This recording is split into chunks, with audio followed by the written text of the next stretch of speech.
Hi, I'm Dan Rome, the author of The Back of the Napkin, and I'd like to show a pictorial problem with you today called the bonus battle.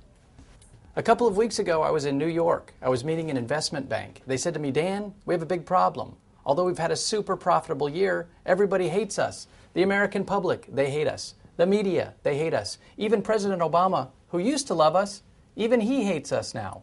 Why might this be?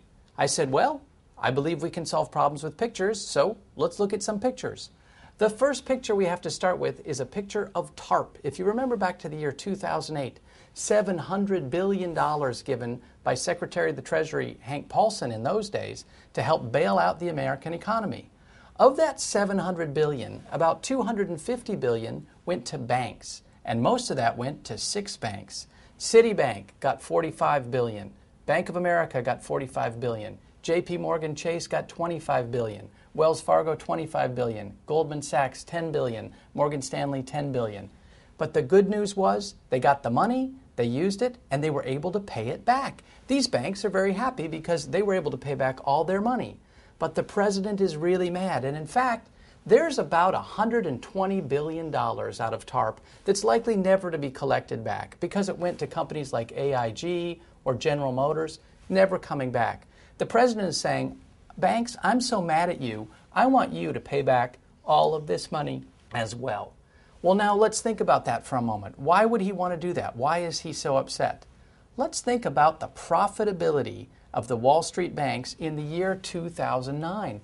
Terrible year for the economy. The economy's down, unemployment is up. Do you know how much money the banks made in profit in 2009? $60 billion. That's a record profit. The closest they've ever come was in the year 2000. They had a profit of $25 billion. Enormous amount of money. So let's ask ourselves, how is it possible in such a bad economy for Wall Street to be so profitable? Well, there's 2 reasons. Number one, revenue has gone up in the year 2009 because there's been a lot of activity, a lot of mergers and acquisitions, a lot of bankruptcy activity, a lot of borrowing. And the other side of that equation is costs have been down. Costs for investment banks, for Wall Street, really come from 2 places. The percent interest rate that they have to pay, and that's been kept down, and staffing costs. And guess what? They've been cutting staff left and right. Revenue up, costs down, highly profitable. That's okay. No one should really be too mad about that, I suppose. But let's think about bonuses.